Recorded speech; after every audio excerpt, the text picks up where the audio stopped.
రెండవ పేతురు రాసిన పత్రిక 1వ అధ్యాయం 5 నుండి 7 వచనాలు చదువుకుందాం. ఆ హేతువు చేతనే మీ మట్టుకు మీరు పూర్ణ జాగ్రత్త గలవారై మీ విశ్వాసమునందు సద్గుణమునందు జ్ఞానమునందు ఆశానిగ్రహమునందు సహనమునందు భక్తి యందు సహోదర ప్రేమయందు దయను అమర్చుకొనుడి. ఇవి మీకు కలిగి విస్తరించిన ఎడల అవి మన ప్రభువైన యేసుక్రీస్తుని గురించిన అనుభవ జ్ఞాన విషయంలో మిమ్ములు సోమరులైనను నిష్ఫలులైనను కాకుండా చేయును. ఆమేన్. అదేవిధంగా ప్రకటన గ్రంథము 13వ అధ్యాయం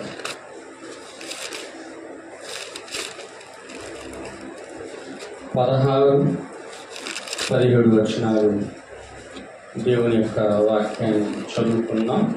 16వ వచనం 17వ వచనం. కాగా కొద్దివారు గాని గొప్పవారు గాని ధనికులు గాని దరిద్రులు గాని స్వతంత్రులు గాని దాసులు గాని అందరూ తన కుడి చేతి మీదనైనను తమ నొసటి యందైనను ముద్ర వేయించుకొనకున్నట్లు అనగా ఆ ముద్ర అనగా ఆ మృగము పేరైనను దాని పేరిట సంఖ్యను గలవాడు తప్ప క్రయ విక్రయములు చేయుటకు మరి ఎవరికి అధికారము లేకున్నట్లు అది వారిని బలవంతము చేయుచున్నది. హల్లెలూయా. చదువుబడిన వాక్యం ప్రభు దీవించునుగాక. అందరూ కూడా దయచేసి కూర్చోవచ్చు.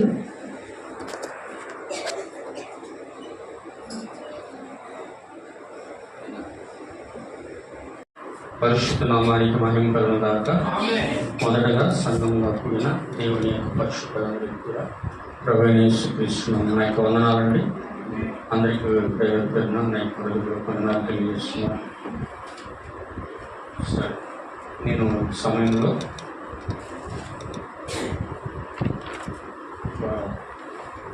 వర్తమానము ప్రత్యేకమైన ఒక వర్తమానము వెన్నెల వలె ఉంటుంది, కానీ ప్రత్యేకంగా ఉంటుంది. అందరూ కూడా దేవుని వాక్యాన్ని జాగ్రత్తగా గమనించాను. ఆమేన్. హల్లెలూయా. వర్తమానం ఏంటంటే దేవుని యొక్క ముద్ర మరియు మృగము యొక్క ముద్ర పొందుకునే క్రమం లేదా పద్ధతి, ప్రాసెస్ అంటున్నారా. నేను సమయంలో కొద్దిగా దేవుని యొక్క ముద్ర గురించి కొద్దిగా అవగాహన రావడానికి చెప్పి, తర్వాత మృగము యొక్క ముద్ర పొందుకునే ఆ విధానం, ప్రాసెస్ అనేది ఏ విధంగా ఉంటుందో నేను మీకు సమయంలో తెలియజేయడానికి ఇష్టపడతాను. ఇప్పుడు మనం ఇక్కడ 2వ పేతురు రాసిన పత్రిక 1వ అధ్యాయము 5 నుండి 8 వచనాలు మనం అందరం కూడా చదివాము. చదివినప్పుడు మనకి అక్కడ ఏం కనబడుతుందంటే,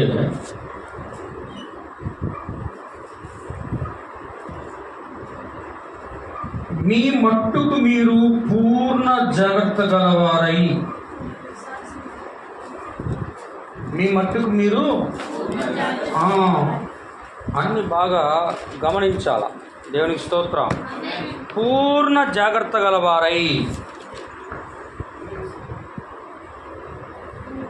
పూర్ణ జాగ్రత్త గలవారై మీ విశ్వాసము తర్వాత సద్గుణము తర్వాత జ్ఞానము తర్వాత ఆశానిగ్రహము తర్వాత సహనము. హల్లెలూయా. సహనము తర్వాత దైవభక్తి. భక్తి అంటే దైవభక్తి. అందరికీ భక్తి ఉంది.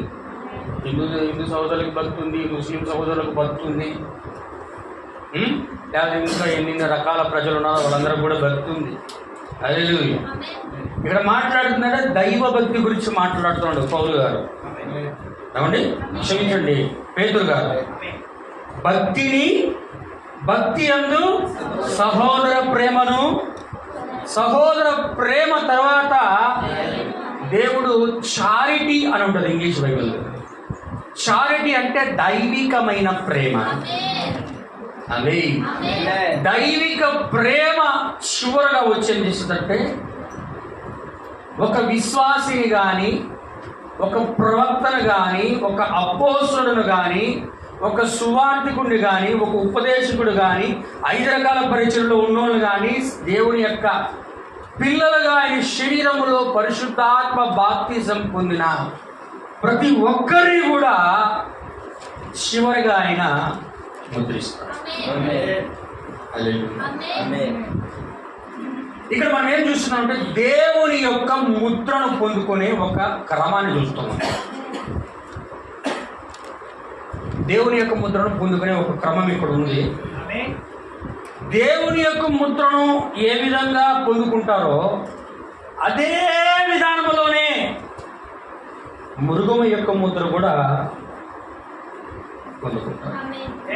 అదే ఒక వర్తమానం చెప్తున్నాడు ప్రవక్త. నేను దాన్ని కోడ్ చెప్తాను, తర్వాత మీరు ఇంటికి వెళ్ళి చదువుకోండి. నేను కేవలం ప్రస్తుతానికి దాన్ని సింపుల్గా చదివి ముందు కొనసాగడానికి ఇష్టపడుతున్నాను. అది 57వ సంవత్సరం 0506 51-0506 ఎట్ ది వర్డ్ అంటే ఆ వర్తమానంలో ఏమన్నాడు, నీ వాక్యము యొద్ద అనే వర్తమానం, ఎట్ ది వర్డ్ అనే వర్తమానంలో అంటున్నాడు. ఆయన ఏమంటున్నాడంటే ఆన్ దిస్ లాస్ట్ డేస్ అంటే అంత్య దినములలో అంటే అన్ని దినాలు ఏంటి? అన్ని దినాలు ఏంటి చెప్పండి? హల్లెలూయా. మనము జీవిస్తున్నాయి అంత్య దినాల్లో ముగింపు దినాలు. హెబ్రీయులకు రాసిన పత్రిక ఏమంటాడు ఆయన? మొదటి వచనంలో పూర్వకాలమందు నానా సమయముల్లోనూ నానా విధములుగా మన పితరులతో ప్రవక్తల ద్వారా మాట్లాడిన దేవుడు ఈ దినముల అంత్యమందు తన కుమారుడైన యేసుక్రీస్తు ద్వారా ఆయన మాట్లాడాడు. ఆమేన్. అంటే దేవుడు ప్రవక్తల్లో ఉండి ఎలా మాట్లాడాడో దినముల యొక్క అంత్య దినములలో ప్రభు అయిన యేసుక్రీస్తులో ఉండి ఆయన మాట్లాడాడు. ఆ దేహంలో ఉండి ఆయన మాట్లాడాడు. హల్లెలూయా. అంటే ప్రభు యొక్క రాకడ ప్రారంభమైంది మొదలుకొని అంత్య దినాలు ప్రారంభమయ్యాయి. ఇప్పుడు అంత్య దినముల యొక్క కాలం యొక్క ముగింపులో మనందరం కూడా ఉన్నాం. ఆమేన్. హల్లెలూయా. ముగింపులో ఉన్నాం కాబట్టి ఏమంటున్నాడంటే దేవుని యొక్క వర్తమానికుడు ప్రవక్త, in the last days there going to be 2 classes of people. ఈ అంత్య దినాల్లో 2 రకాలైన ప్రజలు ఈ భూమి మీద ఉంటారు. ఏమండి? 2 classes of people.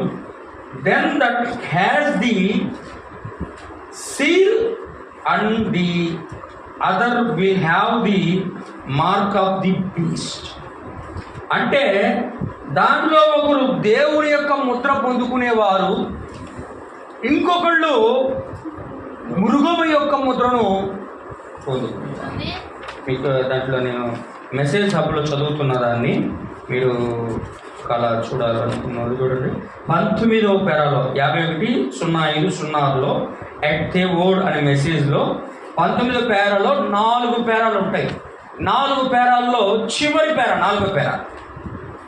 ఆమేన్. ఆమేన్ అన్న వింటున్నారా? దేవుని స్తోత్రం. ఈ అంత్య దినాల్లో 2 రకాలైన ప్రజలను మాత్రమే దేవుడు చూస్తున్నాడట. 2 రకాలైన ప్రజలు, 2 classes of people. ఈ 2 రకాలైన ప్రజలు ఎవరు అంటే, ఒకటి దేవుని యొక్క ముద్ర పొందుకున్నవారు, రెండోది మృగం యొక్క ముద్రను పొందుకున్నవారు. రకరకాలైన ప్రజలు చూడటం ఆయన. రెండే రకాలైన ప్రజలు.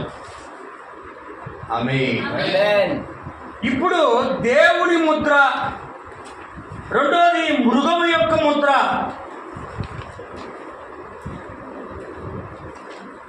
దీన్ని పొందుకునేటువంటి ప్రాసెస్ విధానం అనేది ఒకటి ఉంది.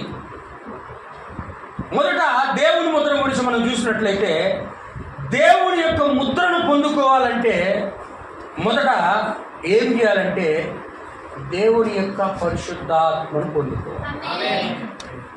ఏంటంటే దేవుని యొక్క పరిశుద్ధాత్మను పొందుకుంటే, పరిశుద్ధాత్మ ఏమిస్తుందంటే మొదట విశ్వాసం ఏమిస్తుంది? సద్గుణమును, సద్గుణము తర్వాత జ్ఞానము తర్వాత ఆశా నిగ్రహం ఏమిస్తుంది? సహనము తర్వాత దైవభక్తి తర్వాత సహోదర ప్రేమ తర్వాత దేవుడే పరిశుద్ధాత్మగా అనుమతించారు. అందుకు అర్థమవుతుందా? అంటే ఇది ఎలా ఉందంటే ఒక క్రమము, ఒక పద్ధతిలో దేవుడు దాన్ని చేస్తాడు.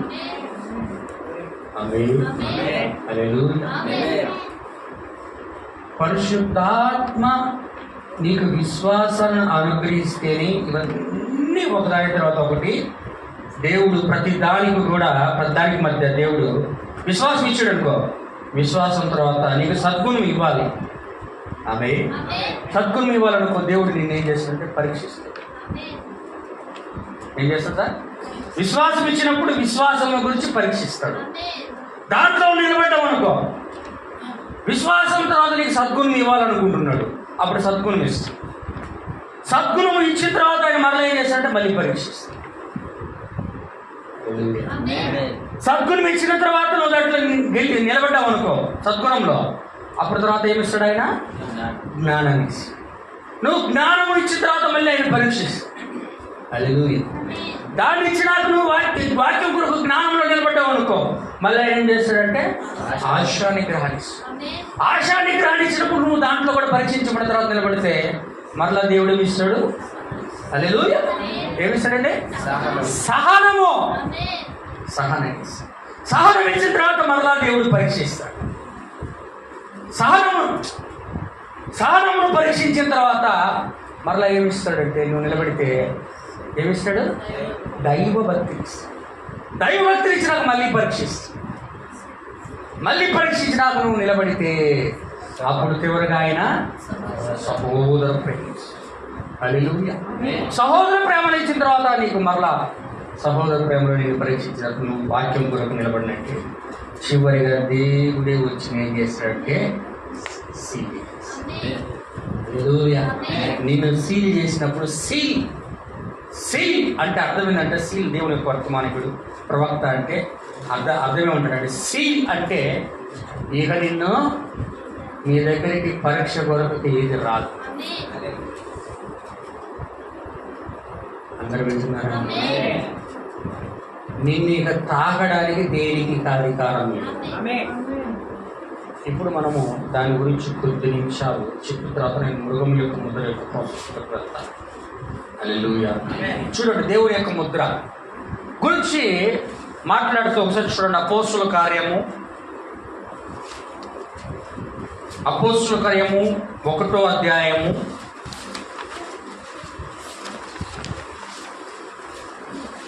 6 నుండి 8 వచనాలు చదవండి. కాబట్టి వారు కూడి వచ్చినప్పుడు ప్రభువా, ఈ కాలమందు ఇశ్రాయేలు శిష్యులందరూ కూడా ప్రభువైన యేసుక్రీస్తు వారి దగ్గరికి కూడి వచ్చేసారు పునరుద్ధానం అయిపోయిన తర్వాత. ప్రభువా, ఈ కాలమందు ఇశ్రాయేలులకు రాజ్యమును మరలా అనుగ్రహించదవా అని ఆయనను అడుగగా ఆయన కాలములను సమయములను తండ్రి తన స్వాధీనములో ఉంచుకొని ఉన్నాడు. పరిశుద్ధాత్మ వాటిని తెలుసుకొనడం మీ పని కాదు. పరిశుద్ధాత్మ మీ మీదికి వచ్చినప్పుడు మీరు శక్తిని పొందుదురు. మీరేం పొందుకుంటారు? మీరు శక్తిని పొందుకుంటారు. కనుక మీరు యెరూషలేములోను యూదయ సమరయ దేశంలో ఎన్నంతరను హల్లెలూయా భూదిగంతముల వరకు నాకు సాక్షులయుందురని వారితో చెప్పాను. ఆమేన్. హల్లెలూయా. అందరికీ చెప్పటాయా? అందరికి అర్థమవుతుందా? నేను చెప్పేది మీకు జాగ్రత్తగా అర్థం చేసుకోవడానికి ప్రయత్నించాలా.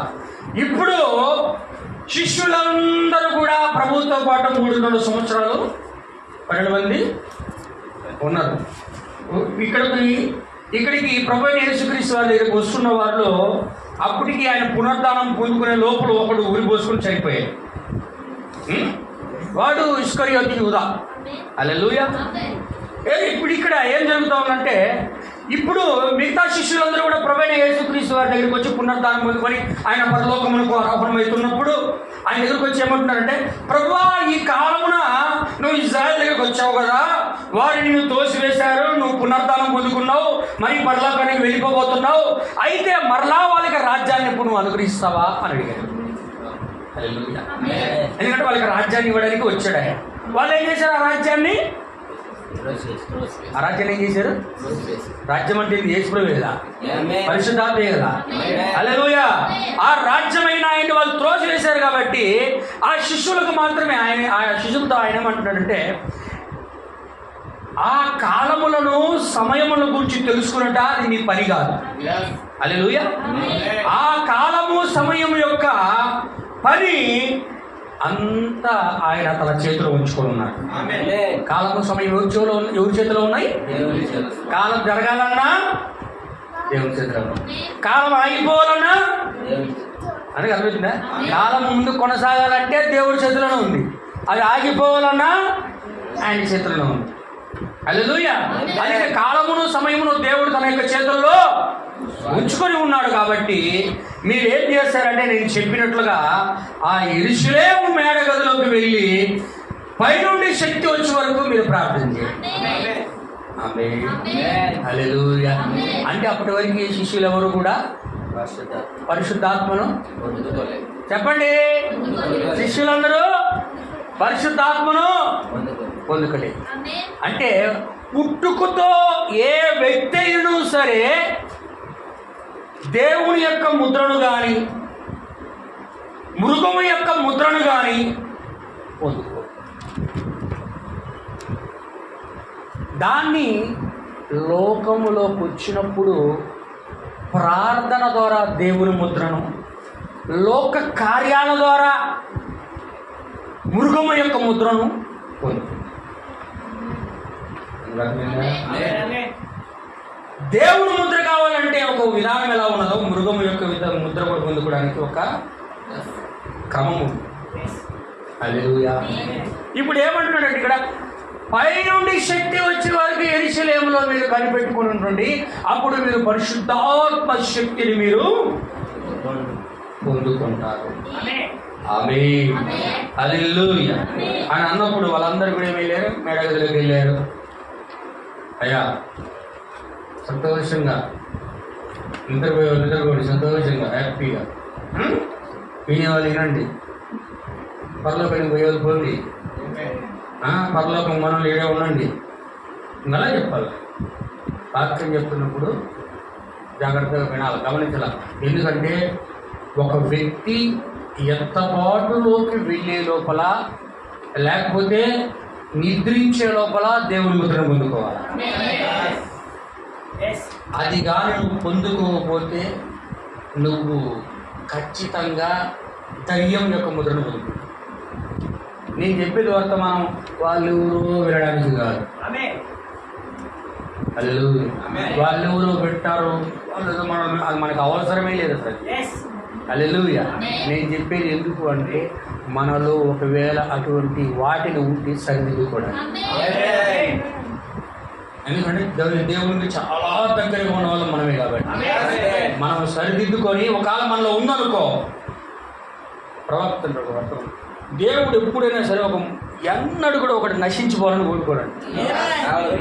ఒకరు నాశనం అయిపోవాలి, వాడు నరకానికి పోవాలి, వాడు ఇట్లయిపోవాలని దేవుడు ఎన్నడూ కూడా కోరుకుంటున్నాడు. ప్రతి ఒక్కరూ మారు మనసు పొంది రక్షణ పొందాలని దేవుడు హల్లెలూయా. అలా దేవుడు కోరుకుంటున్నాడు. కాబట్టి ఒక వ్యక్తి దేవుని యొక్క మార్గంలో ఉండి తప్పిపోతూ ఉన్నాడు అనుకో, మృగము యొక్క ముద్రను పొందుకునే మార్గంలో ఉన్నాడు అనుకో, దేవుడి మార్గాన్ని విడిచిపెట్టి వెళ్ళిపోతున్న మార్గంలో ఉన్నాడు అనుకో, దేవుడు వెంటనే ఏం చేశాడంటే ఆ మార్గం నుంచి తప్పించే అవకాశాలు ఇస్తూనే ఉంటాడు. పోయినాడు కదా పని అని వదిలేడంట ఆయన.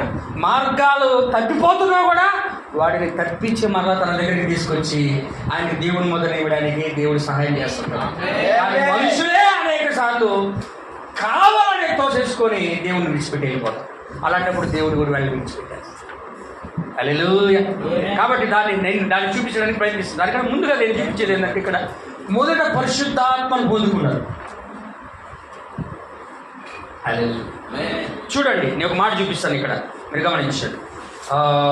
ఎఫెసీయులకు రాసిన పత్రిక ఆ పరిశుద్ధాత్మ ఎలా వస్తుందో అక్కడ పౌలు గారు చెప్తున్నాడు ఎఫెసీ సంఘానికి. మీరు గమనించండి, 1వ అధ్యాయం 13వ వచనం. ఎవరు మీరును అంటే ఎవరైతే దేవుని వాక్యమును వింటున్నారో మీరును. సత్యవాక్యమును.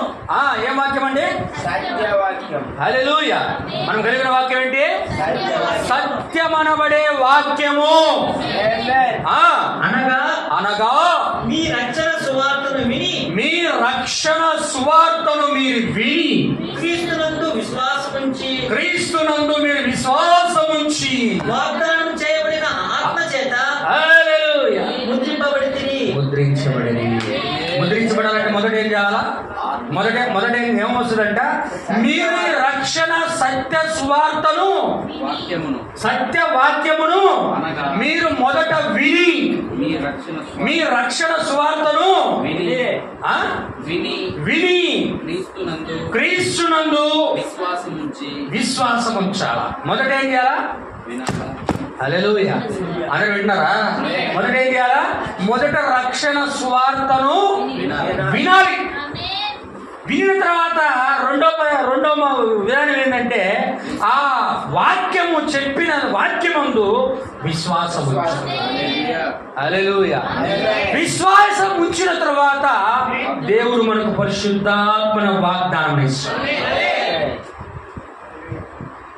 ప్రాసెస్ చూసారా? వినాలి, వినిన తర్వాత దానికి విన్నందుకు మనకి దేవుడే వినుట వలన విశ్వాసము కలుగును, అది క్రీస్తును గురించిన మాటల వలన కలుగును, అది ప్రత్యక్షత వాక్యం వలన కలుగును. హల్లెలూయా. ఆ వాక్యం విన్న తర్వాత దాని యందు ఏం చేయాలా? విశ్వాసం ఉంచాలి, నమ్మాలి దాన్ని. దేవుడు ఇట్లా ఇది అని దేవుడు తన యొక్క వర్తమానికుడి ద్వారా తన సేవకుల ద్వారా చెప్పినప్పుడు మన వాక్యాన్ని ఏం చేయాలంట? విని ఆ రక్షణ వాక్యం మనకి మనం రక్షించే వాక్యం. మనం రక్షించేది ఏంటంటే వాక్యం. హల్లెలూయా. మనం రక్షించేది ఎల్లప్పుడూ వాక్యమే. వాక్యము ప్రార్థన. దేవునికి స్తోత్రం. రక్షణ సువార్త విన్నప్పుడు అది మనకేమిస్తుందంట? విశ్వాసాన్ని. ఆ విశ్వాస వాక్యమును మనం విశ్వాసం ఉంచినప్పుడు దేవుడు తన వాగ్దానము చేసిన పరిశుద్ధాత్మను వాగ్దానంగా మనకి ఇస్తున్నాడు. హల్లెలూయా.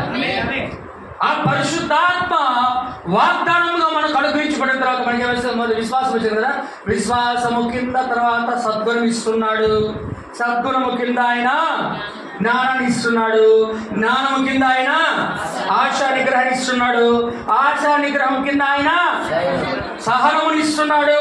సహనము కింద ఆయన భక్తిని ఇస్తున్నాడు. భక్తి కింద ఆయన సహోదర ప్రేమను ఇస్తున్నాడు. సహోదర ప్రేమ కింద ఆయనే దైవిక అగాపే ప్రేమగా మనకు వచ్చి ఆయనే సీల్ చేసేసుకుంటున్నాడు. నోవాహు ఓడలోనికి ఆయన వెళ్ళి బయట ఎలా సీల్ వేశాడు? నోవాహు ఓడలో ఆయన ఉన్నాడా? బయట ఉన్నాడా? ఉన్నాడండి. నోవాహు ఏమంటున్నాడు దేవుడు? నోవాహు కమ్ ఇంటు ది ఆర్క్, లోపలికి రమ్మన్నాడు. లోపల ఉండి ఆయన నోవాహు కుటుంబాన్ని పిలిచి బయట ఆయన ముద్ర వేసాడు. ఇప్పుడు ఆయన కూడా లోపలికి వచ్చి ఏం చేస్తాడు? ఆయన బయట ఒక స్త్రీకి కానీ పురుషుడికి కానీ ఒక విశ్వాసికి కానీ ఆ పరిశుద్ధాత్మల ఈ గుణ లక్షణాలన్నీ ఈ క్రమంలో ఎన్ని పొందుకున్న తర్వాత దేవుడు ఏం చేస్తుంటే బయట సీలేసేస్తే హల్లెలూయా, దాన్ని ఎవ్వరు కూడా తాకడానికి లేదు. ఉందండి, చూడండి. అదే ఎఫెసీయులకు రాసిన పత్రిక పౌలు గారు అంటారు. ఎఫెసీయులకు రాసిన పత్రిక ఎప్పటి వరకు సీల్ చేసేది అక్కడ 4:30. దేవుని పరిశుద్ధాత్మను పొందుకున్న వాళ్ళు, దేవుని యొక్క పరిశుద్ధాత్మను పొందుకున్న వాళ్ళు కూడా దుఃఖపరుస్తారట దేవుణ్ణి. విమోచన దినం వరకు ఆయన యందు ఆమేన్. ఎప్పటి వరకు అంటే విమోచన దినము వరకు మీరు నిద్రించబడి ఉన్నారు. హల్లెలూయా. విమోచన దినం వరకు దేవుడు మిమ్మల్ని ఈ లోకములో విమోచన దినం వరకు ఎవరైతే పరిశుద్ధాత్మను పొందుకొని ప్రభు ఈ యొక్క గుణలక్షణాలన్నీ కూడా పొందుకొని క్రీస్తు స్వభావం ధరించుకున్న తర్వాత ఆయన అగాప ప్రేమగా ఉండి ఆయన ముద్రించుకున్న తర్వాత విమోచన దినం వరకు దాని బయట ఏది తాకేదానికిలే. నేను ఏం చేశాను, నేను సీల్ వేసేసాను, నేను తీసేస్తానని మీ దేవుడు కూడా అనలేడు. ఇక వింటున్నారా? దేవుని ముద్ర పొందుకున్నా, సాతాను యొక్క ముద్ర పొందుకున్నా, ఏ ముద్రలు పొందుకున్నా ఆ ముద్రను తీయడానికి వీల్లేదు. అందుకు అర్థమైందా? దానియేలుని సింహాన బోరులో వేయడానికి రాజు శాసనం చేశాడు. అప్పుడు దానియేలా, నా ఫ్రెండే దానియేలుని సింహాలు చంపడానికి వీల్లేదు, నా శాసనాన్ని నేను రద్దు చేస్తానని దానియేలు గురించి అనలేదు ఆయన. రాజుకే అధికారం లేదు అక్కడ. అవును కదా? ఒక భౌతిక సంబంధమైన రాజుకే ఆ ముద్రను, ఆ శాసనాన్ని కొట్టేయడానికి అధికారం లేకుండా దానియేలు, నేను శాసనం రాశా, నువ్వు ఖచ్చితంగా బోనికి వెళ్ళాల్సింది. హల్లెలూయా. తర్వాత రాత్రంతా నిద్ర పట్ల తెల్లారుజామున వచ్చి జీవము గల దేవుని సేవకుడు అయిన దానియేలు, దేవుడు నిన్ను రక్షించగలిగినా అంటే రాజు చిరంజీవి. రాజుకి శాసనానికి అంత అధికారం ఉంటే దేవుడు ఒకసారి ముద్ర వేసేస్తే, దేవుడు ముద్ర వేస్తే దాన్ని కనీసం ఈగ కూడా వాడడానికి లేదు. ఎప్పటి వరకు? విమోచన దినం వరకు. ఇక్కడ పిపి సంఘంలో ఉన్న గురించి మాట్లాడుతున్నాడు. ఈరోజు దేవుని యొక్క ముద్రను కానీ దేవుడు తన పిల్లలకి ఎవరికైనా ఆయన వేశాడా, సాతానుడు వాడిని సమీపించడానికి, వాడిని నీడబడ్డానికి కూడా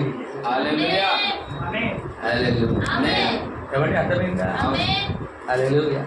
అలాగే ఒకడు దేవుని యొక్క ముద్రను పొందుకోవడానికి బదులు మృగము యొక్క ముద్రను పొందుకున్నాడు అనుకో, ఆ ముద్రని కూడా తీసేయడానికి వీల్లేదు. వాడు ఎంత ఏడ్చినా, ఎంత కేకలేసినా, ఎంత అరిచినా, ఎన్ని కన్నీళ్లు కార్చినా, కింద పడి దొర్లాడినా ఏశావుకు ఆశీర్వాదం వచ్చేంత వరకే పొందుకొని ఉన్నారా? ఏశావు యాకోబు తీసుకొని వెళ్ళిపోయినాక ఎంత సమయం దాటిపోయి ఏడ్చినా కూడా, ఏశావు కేకలేసినా కూడా ఒక్కటనే అంటే నా దగ్గర ఏం లేవు, నా దగ్గర తలుపు తెరచలేదు, మూసేసింది అంటాడు ఆయన. అవునా కదా? ఇప్పుడు తలుపు తెరవబడి ఉన్నప్పుడే దాన్ని మనం పొందుకోవాలి. ఆమేన్. దేవుని నామానికి స్తోత్రం. కాబట్టి నా ప్రియమైన సోదరి ఇప్పుడు వచ్చి మనం ఏం చూసామంటే దేవుని యొక్క ముద్ర పొందుకునే క్రమము ఎలా ఉంది, ఇలా ఉంది. కానీ వీరందరూ ఎవరైతే పొందుకుంటున్నారో వాళ్ళందరూ కూడా జగత్తు పునాది వేయబడక ముందే ఆయన ఏర్పాటు చేయాలి. ఇది ఎలా ఉన్నదో అలాగే మృగం యొక్క ముద్రను పొందుకునేది కూడా ఒక క్రమం. మృగం యొక్క ముద్రను పొందుకునేది కూడా ఒక క్రమం. దానికి కూడా కొన్ని విధానాలు ఉన్నాయి. చదివిస్తాను చూడండి. ఆదికాండం 4వ అధ్యాయం. త్వరగా చదవాలండి, నాకు సమయం లేదు. కొద్ది నిమిషాలు, ఒక 20 minutesలో ముగిస్తాను. ప్రభు చిత్తమైతే ఇంకొకసారి కూడా చూద్దాం. 4వ అధ్యాయము. దేవుని యొక్క నామానికి మహిమ కలుగును గాక. 1 నుంచి చదవండి 15 దాకా, చిన్నగా మెల్లగా చదవండి దయచేసి. అక్కడ తన భార్య అయిన హవ్వను కూడినప్పుడు ఆమె గర్భవతి కయీనును కని, యెహోవా దయ వలన నేను ఒక మనిషిని సంపాదించుకున్నానని అవ్వగారు చెప్తున్నారు. తరువాత ఆమె అతని తమ్ముడకు హేబేలును కనెను. అందరూ కూడా గమనించాం. ఇక్కడ ఏం జరుగుతుందంటే, ఇక్కడ 2 వ్యక్తులు ఉన్నారు. ఆ 2 వ్యక్తులు ఎవరు అంటే, ఒకడు కయ్యూను, ఇంకొకడు హేబేలు. ఇద్దరు కూడా ఎవరైనారంటే భూమి మీదకి మొట్టమొదటిగా వచ్చినట్టు ట్విన్స్. ఇద్దరు కూడా ఎవరు ఏమంటారు, కవలలు. ప్రప్రథమంగా వచ్చినటువంటి 2 కవలలు. హల్లెలూయా. ఇప్పుడు ఇద్దరు ఇక్కడ జరుగుతుంది ఏంటంటే, ఇద్దరు కూడా ఏం చేస్తున్నారంటే ఒకే మార్గంలో వెళ్ళకుండా వేరు మార్గంలో వెళ్తున్నారు. కానీ ఉన్నది మార్గము ఒకటే. మార్గము ఒకటే, కానీ ఈయన మార్గము వేరు, ఈయన మార్గం వేరు, కానీ ఇద్దరు ఉద్దేశం ఒకటే. వింటున్నారా? ఇద్దరు ఉద్దేశం ఏంది? నేను దేవునికి అర్పణలు ఇవ్వాలి. ఈయన కూడా ఉద్దేశం ఏంటి? నేను కూడా దేవునికి అర్పణలు ఇవ్వాలి. హల్లెలూయా. దేవుడికి అర్పణలు ఇవ్వాలి. ఇద్దరు ఉద్దేశం ఒకటే, కానీ వెళ్తున్న మార్గాలు మాత్రం వేరు. ఈయనేమో గొర్రె పిల్లను అర్పించాడు, ఈయనేమో పంట పొలంలో వాటిని అర్పించాడు. హల్లెలూయా. ఆమేన్. అందుకు అర్థమవుతుందా? దేవుడు ఎక్కడ మనకి మహిమలు కాక. ఇద్దరు కూడా వెళ్తూ ఉన్నప్పుడు దేవుడు ఏం చేశాడు? హేబేలు యొక్క అర్పణను అంగీకరించాడు, కయ్యూని యొక్క అర్పణను ఆయన అలక్ష్యం చేశాడు. లక్ష్యం ఉంచలేదు. అవునా? అప్పుడు ఏమంటాడంటే, కయ్యూను తన తమ్ముడైనటువంటి హేబేలు మీద పడి చంపేశాడు. చంపేశాడా? అవే చంపేసిన తర్వాత ఇక్కడ ఏం జరుగుతూ ఉన్నది? పొలంలోకి వెళ్ళాడు, తమ్ముడితో మాట్లాడాడు. పుస్తకుడు లేకుండా మొట్టమొదటి హంతకుడు, నరహంతకుడు తమ్ముడు చంపేశాడు.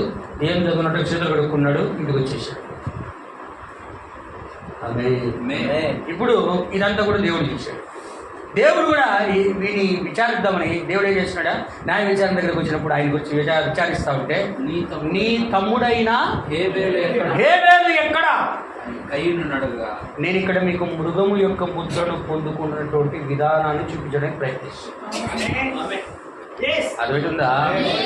మృగము యొక్క ముద్రను పొందుకుంటున్న విధానము, దేవుడి యొక్క ముద్ర పొందుకోవడానికి ఎలా ఒక ప్రాసెస్ మనము పేతురు రాసిన పత్రికలోను, ఎఫెసీయులకు రాసిన పత్రికలో చూసామో, మృగము యొక్క ముద్రను పొందుకోవడానికి కూడా మొట్టమొదటిగా భూమి మీద మృగము యొక్క ముద్ర భౌతికంగా ప్రారంభమై ఈరోజు ఆత్మీయంగా సంఘాలకు ఆపాదించబడింది.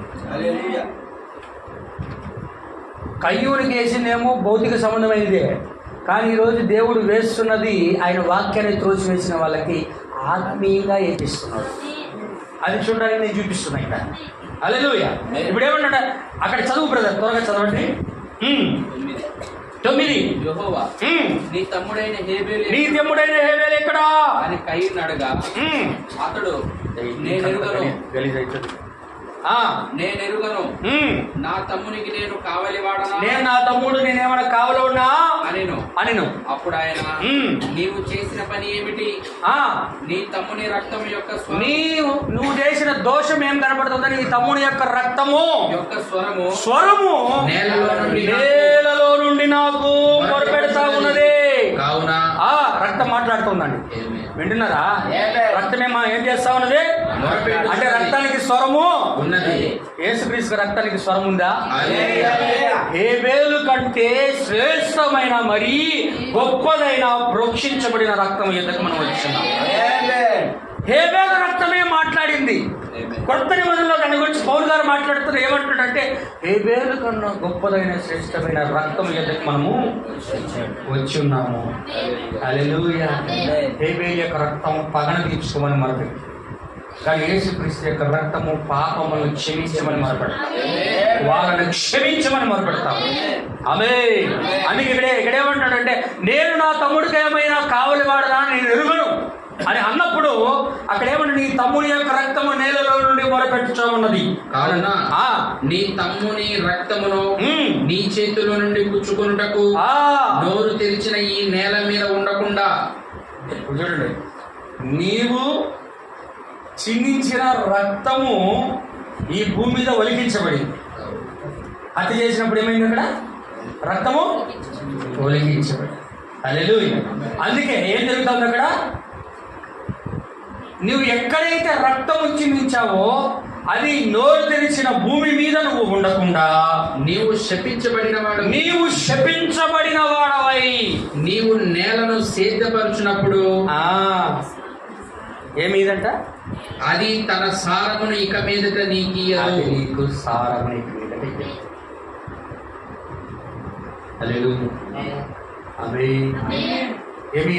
ఏమీదు భూమి తన తమ్ముడైన హేబేలును చంపినందుకు దేవుడు ఏం చేస్తున్నాడంటే, మొదట అతడు భక్తిలో విఫలమయ్యాడు.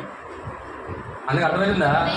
ఏం చేశాడు? అర్పణలు చేసిపోయినప్పుడు అర్పణలు ఏమైపోయాడు? దేవుడు అంగీకరించాడు. తోసినప్పుడు భక్తిలో ఆరాధనలో ఆయన ఏమైపోయాడు? మొదట విఫలమైపోయాడు, ఫెయిల్ అయిపోయాడు. అప్పుడు వాడికి కోపం వచ్చిన తర్వాత ఏం చేశాడు? తన సహోదరుని ఎప్పుడు చంపేశాడు. భక్తి యొక్క విఫలము ఏమైందంటే, సహోదరుని ఏం చేయడానికి? హత్య చేయడానికి కారణమైంది. హేబేలుని చంపడానికి. చంపిన తర్వాత ఏం చేస్తున్నాడంటే, ఇక్కడ దేవుడు వారికి ఒక దోష శిక్షణ వేస్తున్నాడు.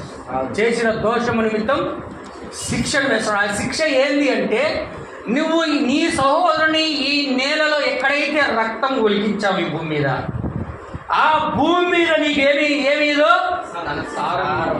నువ్వు ఇప్పుడు దాకా పండించి తెచ్చావు కదా సారం. అప్పుడు ఎవరున్నారు? ఎవరు లేరుగా. ఆదాము యొక్క కుటుంబమే ఉంది.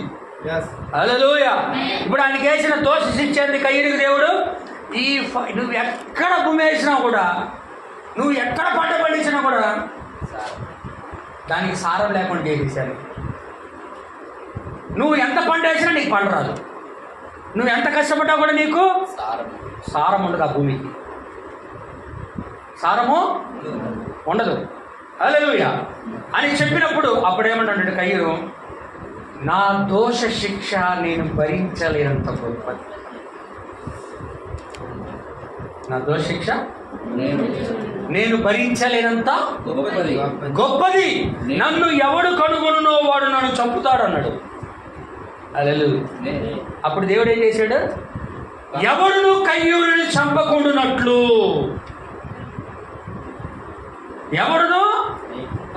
ఎవడైనా కనుక్కుని కయ్యూరుని చంపుతాడేమని, ఎవడు కూడా కయ్యూరుని చంపకుండునట్లు. హల్లెలూయా. ఏం చేశాడు? చదవయా. కాబట్టి ఎవడైనను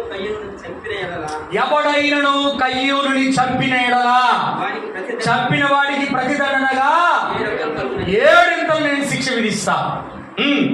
మరియు ఎవడైనా కయ్యూరుని కనుక్కొని అతన్ని చంపక ఉండునట్లు ఏం వేశాడంట? అందరూ వినాలా? ఏం వేశాడు అంటే, గుర్తు అన్న, మార్క్ అన్న, వింటున్నారా? హల్లెలూయా. లేదా ఒక ఏమంటారంటే సీల్ అన్న ఒకటి. అంటే మొట్టమొదటగా మృగము యొక్క ముద్రను పొందుకున్నవాడు ఎవడు అంటే అది భౌతికంగా ఏం చేశాడు? తేడా నొసటి యందు కానీ, కుడి చేతి మీద కానీ, ధనికుడు కానీ, దాసుడు కానీ, స్వతంత్రుడు కానీ,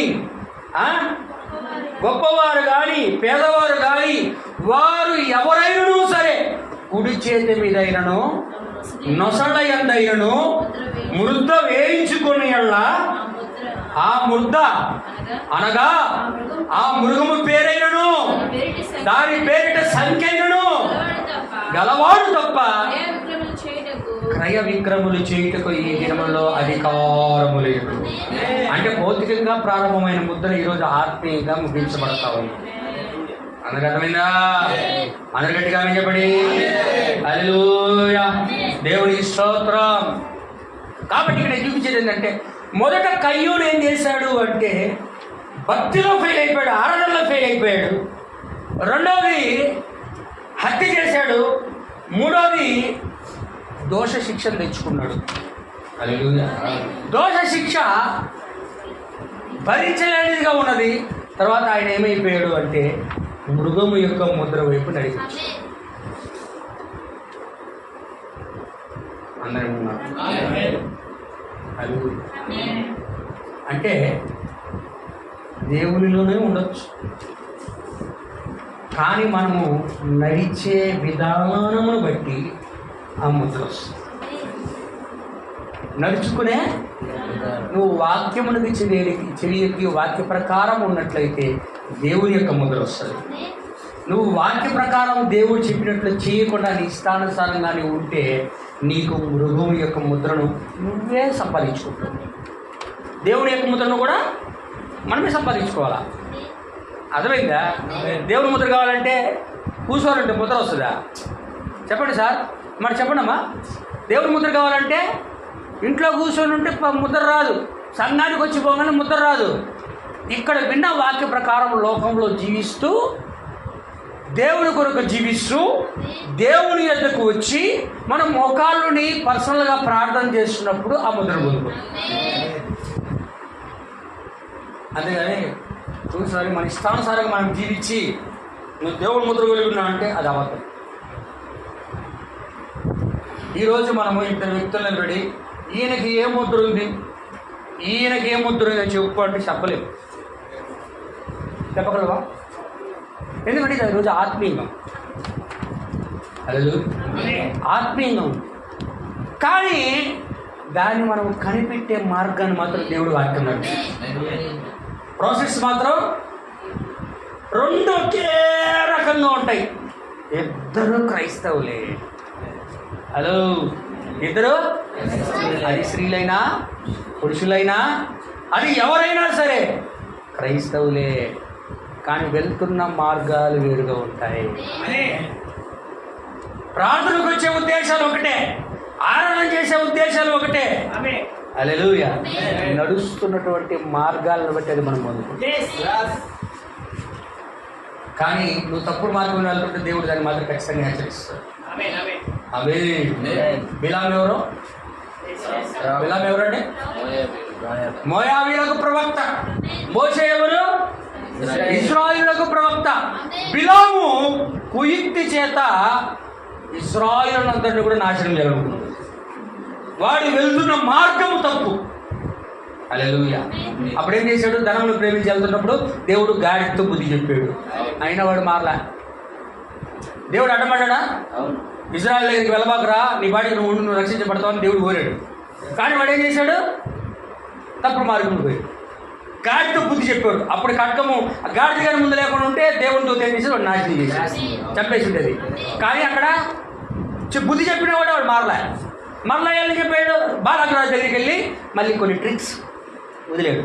ఎట్లా చంపాలని ఒక ఉపాయాలు చెప్పాడు. అను కదా. హల్లెలూయా.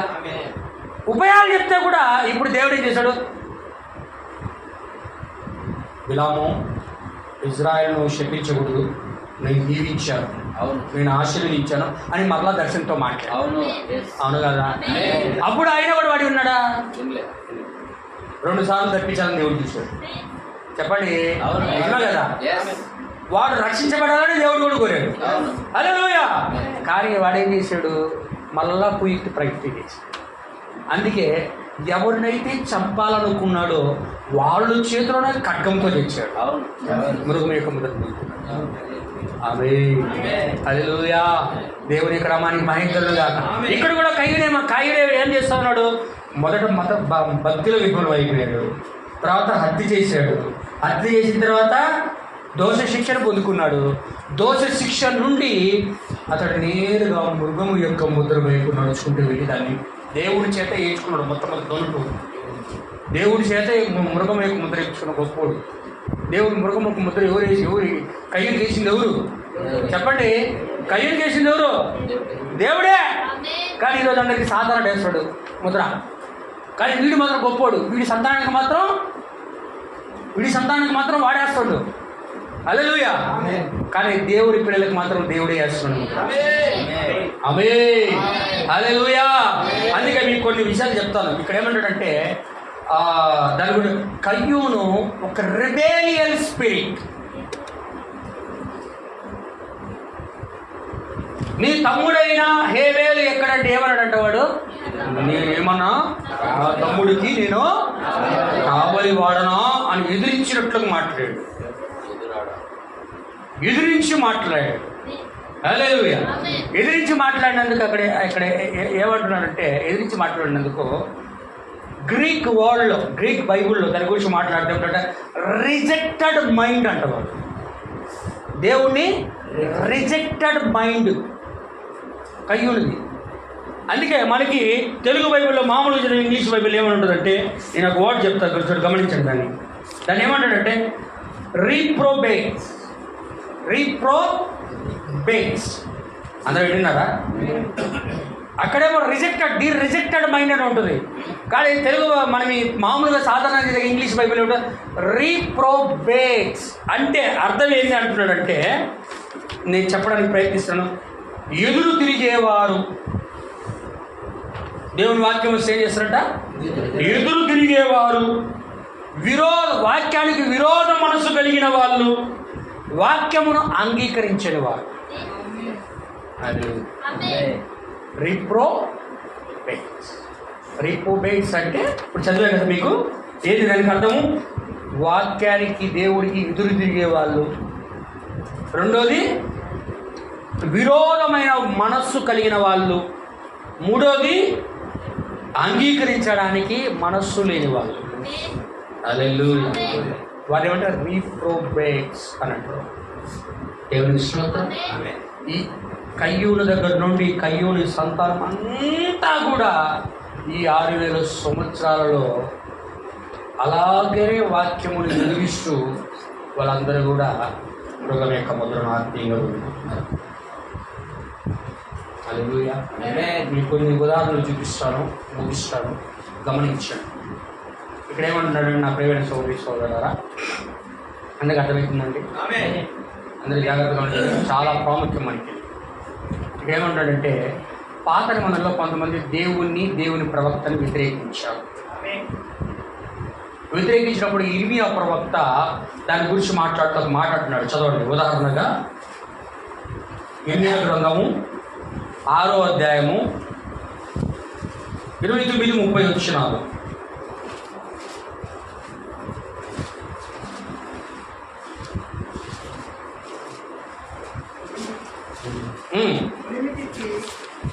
ఆ కొలిమి తిత్తి బహుగా బుసలు కొట్టుచున్నది.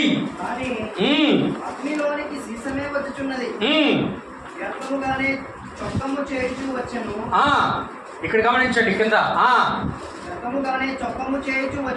అవును. దుష్టులు చొక్కమునకు రారు. యెహోవా ఏం చేశాడంటే వాళ్ళని? యెహోవానే వారిని త్రోసివేశాడు. చాలు బ్రదర్. హల్లెలూయా. వింటున్నారా? దేవుడు ఏం చేశాడంటే, యెహోవా ఏం చేశాడంటే వాళ్ళని. మీరు కానీ పైనుండి కానీ మొత్తం మీరు అది మొత్తం చదవడానికి మనకు సమయం లేదు.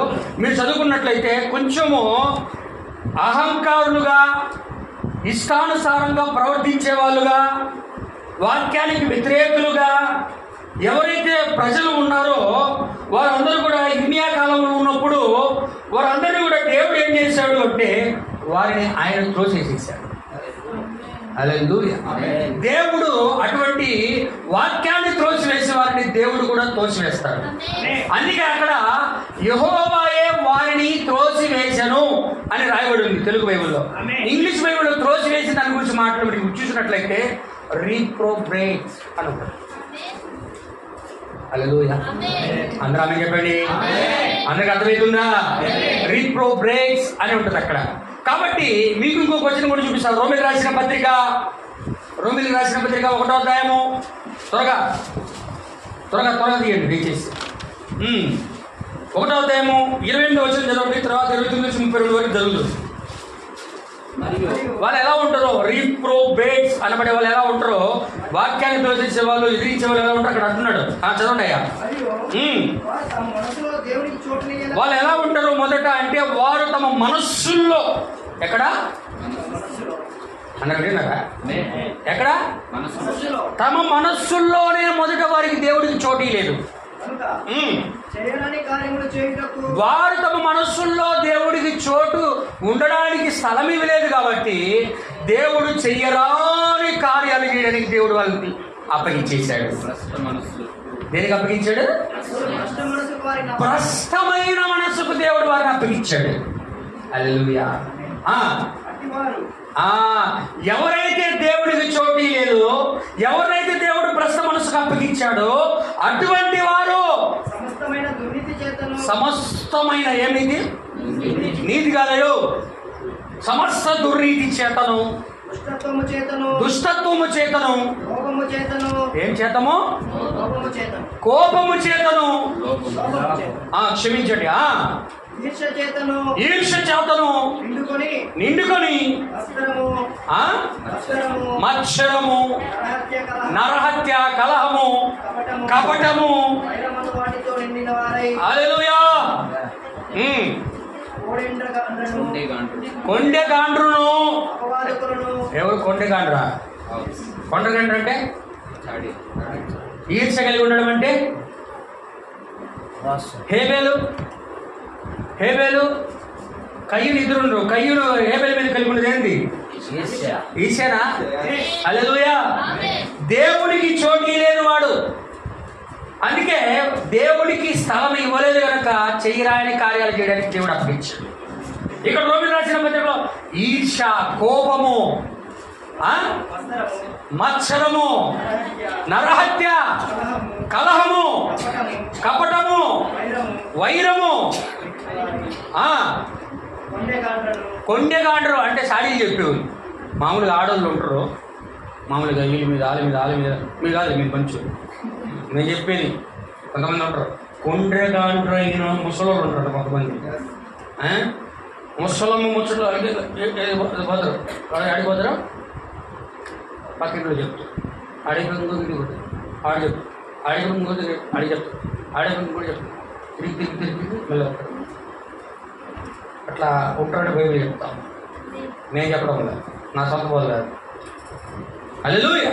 అని ఇక్కడ ఏమన్నాడంటే, కొండెగాండ్రు స్త్రీలు ఉన్నట్టుగానే పురుషులు కూడా ఉంటారంట. భ్రష్ట మనసు వచ్చిన వాళ్ళు, భ్రష్ట మనసు వచ్చిన వాళ్ళు, దేవునికి స్థలాన్ని ఇవ్వని వాళ్ళు, అటువంటి వారిని చెయ్యరాని కార్యాలంట. ఇవి చెయ్యరాని ఎవరు చేయకూడదు కానీ వీళ్ళు చేస్తారు. హల్లెలూయా. చదవండి బ్రదర్. అపవాదకులు, దేవదూషకులు, త్వరగా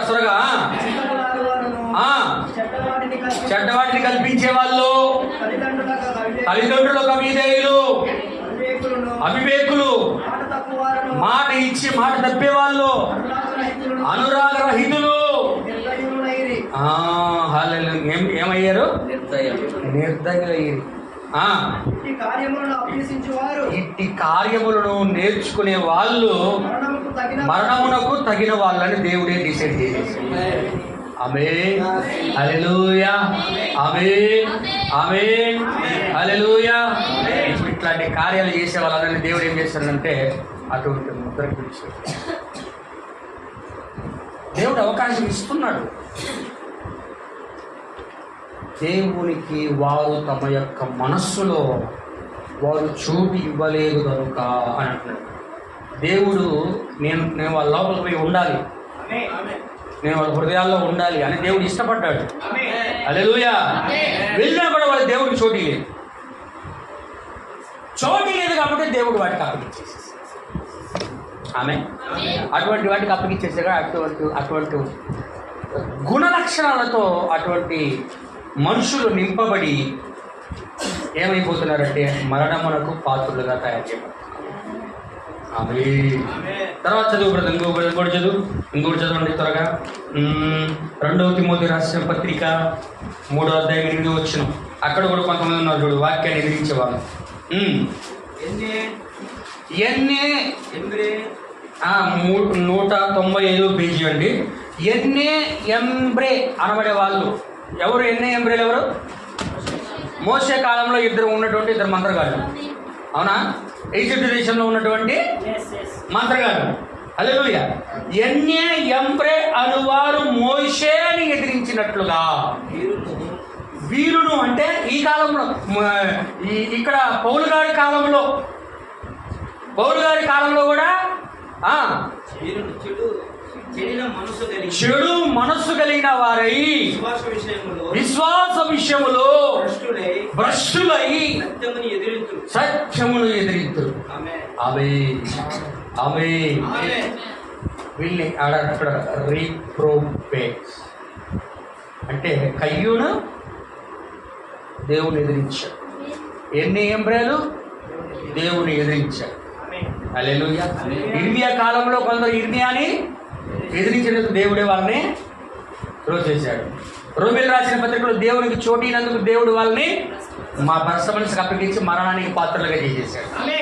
ఆమె ఇక్కడ పౌలు గారి కాలంలో ఎన్నే ఎంబ్రేలు మోషేని ఎదిరించినట్లుగా సత్యము పౌలు గారు చెప్తే పౌలు గారు చెప్పిన సత్యాన్ని త్రోసివేసినటువంటి కొందరు ప్రజలు ఉన్నారు కనుక వాళ్ళు సత్యమును వాళ్ళు ఎలా ఎదిరించారో వీళ్ళు కూడా అట్లాగనే ఎదిరించారు. అందుకే దేవుడు వారిని భ్రష్ట మనసు వీళ్ళని కూడా విశ్వాస భ్రష్టులు అంటున్నాడు. అక్కడ విశ్వాసులే కానీ విశ్వాసుల్లో కూడా భ్రష్టులు అని అర్థమైందా? అంటే విశ్వాసులే అంటే వాళ్ళు కూడా మాది కూడా సత్యమే, మేము చెప్పుకునేది సత్యమే. పౌలు గారు ఎదిరించారు. అప్పుడు ఈ కాలంలో చెప్పండి, ఈ కాలంలో కూడా ఎదిరిస్తారు. లేదు ఈ గడియ వర్తమానాన్ని కూడా పౌలు గారు చెప్పింది ఏమన్నాడు? దేవుడు ఏమన్నాడు? పౌలు గారు ఏదైతే చెప్పాడో దాన్ని పేతురు గారు కూడా చెప్పాడు. పేతురు గారు పౌలు గారు ఏదైతే చెప్పారో దాన్ని నేను కూడా చెప్పాను. హల్లెలూయా. ఒకవేళ వాళ్ళిద్దరూ చెప్పింది నేను చెప్పినట్లయితే నేను చెప్పింది కూడా సత్యమే. ఒకవేళ వాళ్ళిద్దరు కూడా తీర్పులో నిలబడతారా అని అడిగారు దూతలు. అప్పుడు వాళ్ళు కూడా నిలబడతారంటే అప్పుడు వాళ్ళు నిలబడితే నేను కూడా నిలబడతాను. ఒకవేళ వాళ్ళు నిలబడకపోతే నేను కూడా నిలబడను. ఎందుకంటే వాళ్ళు చెప్పింది నేను చెప్పే కాబట్టి. చూసారా ఆయన్ని? దేవుడు నామానికి మహిమ కలుగును గాక అని అన్నాడు. ఇప్పుడు ఆయన చెప్పిన దాన్ని ఈరోజు మనందరూ చెప్తుంటే ఏమంటున్నారు? ఇది అబద్ధ ప్రవక్త, దుర్బోధ అంటున్నాడు. దుర్బోధకుడు విలియం మ్యారియన్ బ్రన్నామన్. దుర్బోధకుడు నువ్వు, నేను అంటాను నువ్వు దుర్బోధకుడు, తప్పుడు బోధ నీకు. హల్లెలూయా. మేము ఇంకా నిన్ను రక్షించబడాలని మేము ప్రార్థనపడతాం. నీకు దేవుడు చెప్పిన వర్తమానాన్ని తెలియడానికి ఇష్టపడతాము.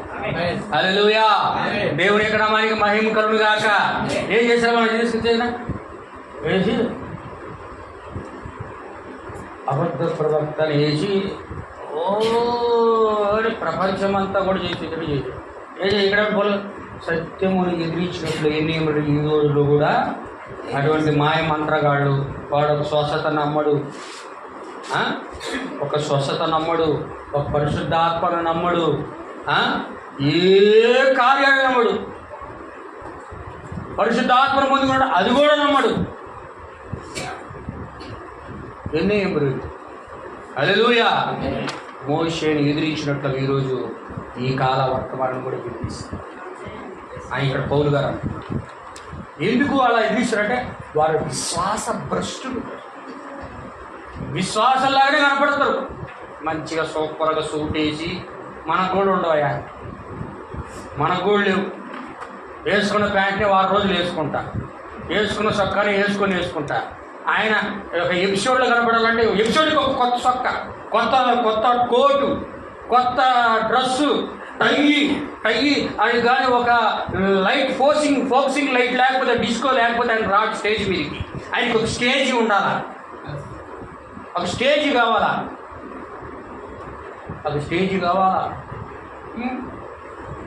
ఇట్ట అనుకుంటుంటాడు ఆయన, ఇట్ట అంటుంటాడు. ఏందో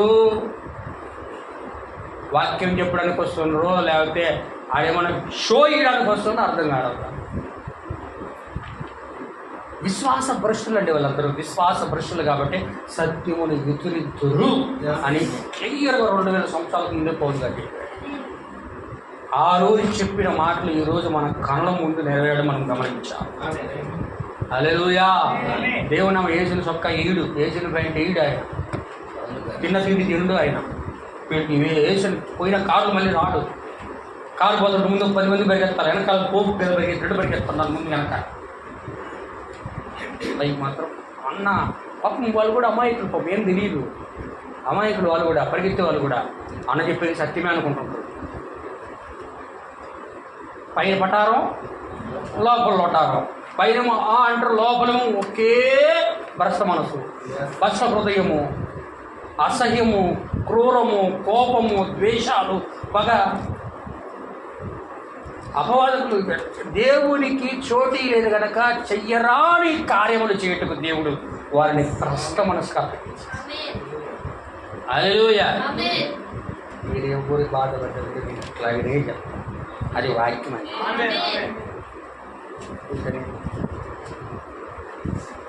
చిన్న గడ్డాన్ని ఆడించి ఒక్కరిని మీరు నెట్టి మీరే సమయం కాదు, ఉన్నది ఉన్నట్టుగానే చెప్పాలి. హల్లెలూయా. ఏమన్నాడు యోహాను? ఏమన్నాడు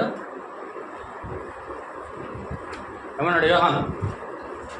హల్లెలూయా. యోహాను ఏమన్నాడు? అయిపోతావురా ఎదుగుదలు, నన్ను అయిపోయింది నువ్వు అయిపోతావు అన్నాడు. అందుకని ఏం చేసింది అమ్మగారు? ప్లేట్లో తలకాయ తీసిపోయింది, కేక్ లాగా. ఎవరు బర్త్డేకి పేరు ఏదో కూర్చొని ఎవడన్నా కేక్ ఇస్తాడు, వీడెందుకు తలకాయ తీసిపోయించు. హల్లెలూయా. ఆడి బర్త్డే వచ్చింది, ఆడి కేకు లేదు, ఏమి లేదు, పుట్టినరోజే సత్యం రోజు. ఏ రోజుకి? పుట్టినరోజే సత్యం. ఆ రోజు పురుగులు పట్టి తెచ్చాడంట, బైబిల్లో ఉంది. దేవదూత మొత్తగా పురుగులు పట్టి దేవుడికి పెట్టుకుంటే అట్లాగే. హల్లెలూయా. అది రాజైనా ఎవరైనా సరే ప్రతి ఒక్కరూ మనుషులే, కానీ దేవుని యొక్క పద్ధతి విధానం ప్రకారం మనం పోవాలి. ఆయన కూడా వెళ్ళి ఉండాలా, కానీ ఆ విధంగా జరిగే పరిస్థితి. హల్లెలూయా. ఇంకొక రెఫరెన్స్ కూడా చూపిస్తారు, రీప్రోబ్రేట్ అనే దానికి. గమనించినప్పుడు తీతుకు రాసిన పత్రిక 1:16 చదవండి. దేవుని స్తోత్రం. దేవుణ్ణి ఎవరు గమనించాలి? సరే ఒక ఏమన్నాడు అక్కడ? దేవుడు మాకు బాగా తెలుసు అని ఎరుగుతామని వారు చెప్పుకుంటారు, కానీ ఎవరంటారు? అసహ్యులను, అవిధేయులను. ప్రతి సత్కార్యము చేసినా కూడా, సత్కార్య విషయంలో కూడా భ్రష్టులై ఉండి తమ క్రియల వలన దేవుణ్ణి ఎరగమన్నట్టు ఉన్నారు. ఆమేన్. హల్లెలూయా. అందరికి అర్థమైందా? హల్లెలూయా. ఏమంటున్నాడు అక్కడ? అపోస్తలుడైన పౌలు తీతుకు రాసిన పత్రికలో మాట్లాడుతూ ఏమంటున్నాడు? దేవుడు మాకు తెలుసు అని అంటుంటారు, కానీ వాళ్ళ క్రియల వలన దేవుణ్ణి క్రియల ద్వారా తెలిసిపోద్ది. వాళ్ళ క్రియల ద్వారానే వాడు నిజంగా వాక్యాన్ని తోసేసి ఆయన, వాక్యాన్ని తోసేసి ఆమె గొప్ప సేవకుడు కాదో, ఇంకా విశ్వాసం కాదనేది మనకి వాళ్ళ క్రియల ద్వారా తెలిసిపోతాయి అని ఇక్కడ తీతుకు రాసిన పౌలు గారు అంటున్నారు. దేవుని స్తోత్రం. కాబట్టి నేను మీకు చూపిస్తాను. ఇప్పుడు పొందుకుంటున్న క్రమం ఏంటి అందరికి చెప్తాను, చెప్పి ముగిస్తాను. దాని గురించి క్లియర్గా తర్వాత నేను ప్రభు చుట్టూ పెట్టి చూపిస్తాను. అందరు గమనించారు. 10 నిమిషాలు ఉందా సమయం? 10 నిమిషాలు. హల్లెలూయా. ఇప్పుడు దేవుని యొక్క ముద్రను మొదట పరిశుద్ధాత్మను పొందుకోవాలా? విశ్వాసం వస్తుంది, సద్గుణం వస్తుంది, సద్గుణ జ్ఞానం వస్తుంది, జ్ఞానం కింద ఆశా నిగ్రహం వస్తుంది, ఆశా నిగ్రహం కింద సహనం వస్తుంది, సహనం కింద దైవభక్తి వస్తుంది, దైవభక్తి కింద సహోదర ప్రేమ వస్తుంది, తర్వాత అగాప ప్రేమ వచ్చి ఆ వ్యక్తిని ముద్రిస్తుంది. ఆమేన్. ఇలా కాకుండా ఇది నాకు వద్దు, నాకు భ్రష్ట మనసే బాగుంది, చెయ్యరాని కార్యాలు చేయడానికే నా మనసు బాగుంది, నా హృదయం బాగుంది, దాంట్లో నేను బాగా హ్యాపీగా ఆనందిస్తున్నా, నేను పోను, చర్చికి వస్తా, సినిమాల్లో ఆనందిస్తా. చర్చికి వస్తా, వ్యభిచారంలో ఆనందిస్తా. సంఘానికి వస్తా, సిగరెట్లు మందులో నేను ఆనందిస్తా. దేవునికి మాత్రం నేను చోటియ్యను. లోక కార్యాలనే నాకు బాగుంది అన్నాడు అనుకో. హల్లెలూయా. ఆమేన్. అంటే ఏం చేయాలంట? దానికి దేవుని యొక్క వర్తమానికుడు నాకు బాగుంది, ఇదే బాగుంది, ఇదే బాగుంది, ముద్రతో దాంట్లో ఉంటే అన్ని ఏదో ప్రేమ అంటాడు, ఆయన సద్గుణం అంటాడు, జ్ఞానం అంటాడు, ఆశా నిగ్రహం అంటాడు, విశ్వాసం అంటాడు. ఇవన్నీ మనం కూర్చొని ఎంత మన కళ్ళ ముందు ఉంచుకొని దీన్ని అంతా మనం అనుభవించుకునే ఉంటే మనకేం బాగుంటుంది. నాకు ఇదే బాగుందని అనుకో, దానికి ఒక కథ చెప్పాడు. కథ కాదండి, నిజమే. హెబ్రీలకు జరిగిన సంఘటన గురించి చెప్పాడు. నిర్గమాకాండంలో, ద్వితీయోపదేశ కాండంలో ఉంటుంది. ఒక వ్యక్తిని ఒక గృహమునకు దాసుడిగా తీసుకువెళ్తే, ఎవరినే దాసుడిగా తీసుకెళ్తే, దాసుడు 6 సంవత్సరముల తర్వాత 7వ సంవత్సరం ఏమవ్వాలంట? ఏ పని చేస్తున్నా దాసుడుగా ఉన్నవాడు 7వ సంవత్సరమున సునానాద సంవత్సరములో ఆ పనిని విడిచిపెట్టి బోరోదంగానే నువ్వు వెళ్ళిపోవచ్చు, స్వతంత్రుడే వెళ్ళిపోవచ్చు అనగానే ఇదేమంటాడు? నాకు ఇదే బాగుంది అన్నాడు అనుకో, నడిచే మార్గం వేరు, పొందుకునే ముద్ర వేరు. హల్లెలూయా. లేదు నేను స్వతంత్రుడిగా ఉండాలా అని అనుకున్నాడు అనుకో, వాడు పొందుకునే ముద్ర వేరు. హల్లెలూయా. ఆమేన్. అందుకే అది విన్నాం, చాలాసార్లు విన్నాం. కానీ ప్రత్యేకంగా నాకు కూడా జరిగిస్తే ప్రాబ్లం. ఇక్కడ యజమానుడు ఎవడు అంటున్నాడంటే ప్రవక్త, యజమానుడి కింద దాసుడు ఎవరంటే ఒక విశ్వాసి. యజమానుడు ఎవరు అంటే అపవాది. అపవాది కింద దాసుడు విశ్వాసి. హల్లెలూయా. ఇప్పుడు ఏం చేయాలంటే చదువు నిర్గమాకాండం చదువు. పర్లా 10 నిమిషాలు లేట్ వచ్చిన ఏం కాదు. దేవుని నామానికి స్తోత్రం. 21వ అధ్యాయం నిర్గమాకాండం 5వ వచనం చదవండి. ఆ దాసుడు ఏ యజమానుడి దగ్గర అయితే దాసుడుగా ఉన్నాడు, ఆ దాసుడు నేను నా యజమానుని నా భార్యను నా పిల్లలను ప్రేమిస్తున్నాను. నేను నా యజమానుడి ఇంటి వద్ద నుండి నేను రాలేదు. నేను స్వతంత్రుడుగా ఉండనని హెబ్రీయుడు ఎవడైనా అన్నట్లయితే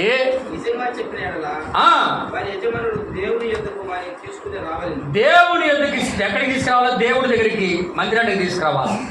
హల్లెలూయా. మందిరాన్ని దగ్గర తీసుకొచ్చి మరియు వారి యజమానుడు ఏం చేయాలా? మందిరం దగ్గరికి వచ్చిన తర్వాత ఎక్కడికి? ఆ తలుపు అంటే ద్వారము దగ్గరికి అయినను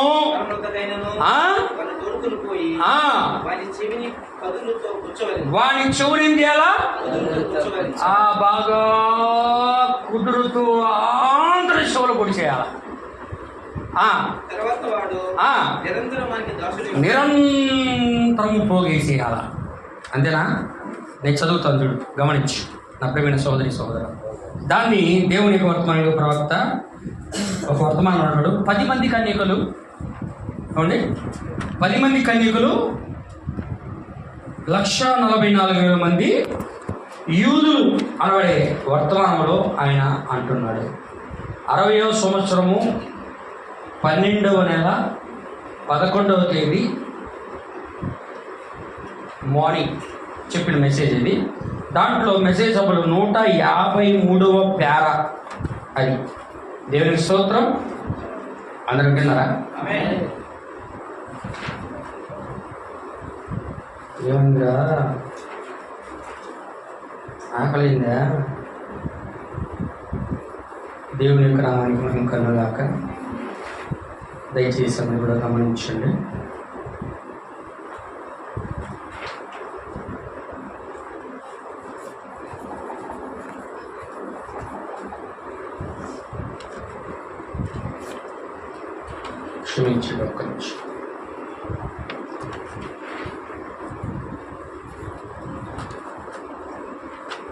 తీసి పెట్టండి సార్, మీరు కట్టే చదివితే బాగుంటుందని ఆలోచన.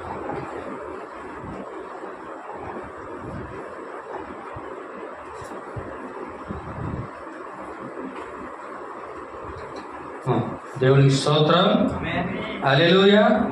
గట్టిగా అందరూ ఆమేన్ చెప్పండి. చూడండి నా ప్రియమైన సోదరి సోదరులారా, మీరు ఇక్కడ 153 పేజీలో చదివినట్లయితే ఆ పేరాలో, ఆ దాసుడు నేను నా యజమానిని ప్రేమిస్తున్నానని చెప్పినట్లయితే, ఎవరు ఎక్కడ దాసుడుగా ఉన్నాడో ఆ యజమానిని ప్రేమిస్తున్నానని చెప్పినట్లయితే, అంటే దానికి వివరణ ఇస్తున్నాడు ఆయన. ఏమంటున్నాడంటే, నేను దయ్యమును ప్రేమిస్తున్నాను. దేన్ని అంటే మందు తాగుతున్నానంటే నేను దయ్యాన్ని, సిగరెట్ తాగుతున్నానంటే నేను దయ్యాన్ని, అంటే వాడి యజమానుడు వాడే. హల్లెలూయా. నేను దయ్యమును ప్రేమిస్తున్నాను, దానివల్లనే నేను ఈ కార్యములు చేస్తున్నాను. సరే మంచిది, నేను సంకుచితమైన మనస్సు కలిగి ఉన్నాను, నేను ఆ కార్యములను ప్రేమిస్తున్నాను. ఈ చెడ్డ కార్యాలు ఏదైతే మనం చూసామో, దేవునికి చోటు ఇవ్వకపోతే చేయరాని కార్యములు చేయడానికి దేవుడు ఎవరినైతే భ్రష్ట మనసుకు అప్పగించాడో ఆ కార్యములు చేస్తున్న వాళ్ళ గురించి మాట్లాడుతున్నాడు. మనం అందరము మంచి సమయం కలిగి ఉన్నాం, వారు కూడా మిగిలిన గుంపులో ఉన్నారు. సరే మంచిది. అలాగే నేను స్వతంత్రుడునై పోనలను అని నిజముగా చెప్పిన ఎడలా, అంటే నేను స్వతంత్రుడుగా నేను పోను, నేను విడిచిపెట్టి ఈ మందు, సిగరెట్టు, వ్యభిచారాలు, లోక కార్యాలు, కలహాలు, కోపాలు, ద్వేషాలు, ఈ దరిద్రాలన్నీ విడిచిపెట్టి నేను పోను, నాకు దయ్యం బాగా హ్యాపీగా ఆనందంగా ఉంది, నేను దీంట్లో బాగా సంతోషంగా ఉన్నాను అని అన్నట్లయితే, నేను స్వతంత్రుడై పోనలను అని నిజంగా చెప్పినట్లయితే, వాడి యజమానుడు అని కింద బ్రాకెట్లో వాడి యజమానుడు అపవాది అని రాస్తుంది. అక్కడ అపవాది న్యాయాధిపతి వద్దకు వారిని తీసుకొని రావాలి. న్యాయాధిపతి ఎవరు? దేవుడు. హల్లెలూయా. ఏం చేయాలా? అపవాది న్యాయాధిపతి వద్దకు తీసుకొని వెళ్ళాలా. వాని యజమానుడు తలుపు నొద్దకైనను ద్వారము దగ్గరికైనా వాడిని తీసుకెళ్ళాలా. హల్లెలూయా. ఇక్కడ అంటాడు, ఆ తలుపు ఎవరు అంటాడు. అక్కడ ఆ తలుపు ఎవరు అని యేసుక్రీస్తు అని సంఘం కేకేసి, ఎవరు? నేనే ద్వారమును, మార్గమును, సత్యమును, జీవమునై ఉన్నాను.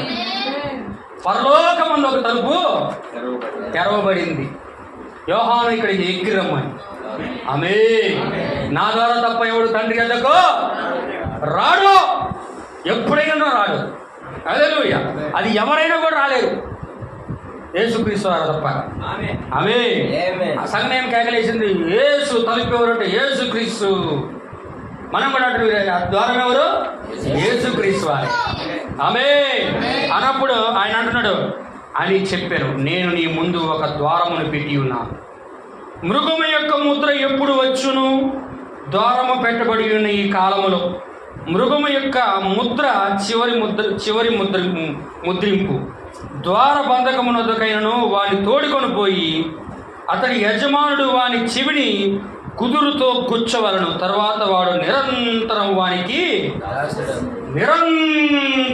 సాతానుడికి. ఇప్పుడు వాడికి యజమానుడు ఎవరు అంటే సైతానే. మందవాడికి సైతానే యజమాని. దాన్ని విడిచిపెట్టినాడికి దేవుడే యజమాని. వదలకపోతే సైతానుడే యజమాని. వ్యభిచారం చేసేవాడికి సైతానుడే యజమాని. హల్లెలూయా. ఒకవేళ విడిచిపెట్టినోడికి చూస్తున్నారా? మార్గమేమో దేవుడు, వాక్యం వైపు వెళ్తేనేమో దేవుడి ముద్ర. వాక్యం వైపు కాకుండా సైతాను ప్రేమిస్తున్నాడు అంటే మృగం యొక్క ముద్ర. ముద్రలు నువ్వు వెళ్తున్న మార్గమును బట్టేది అనుగ్రహించబడుతుంది. హల్లెలూయా.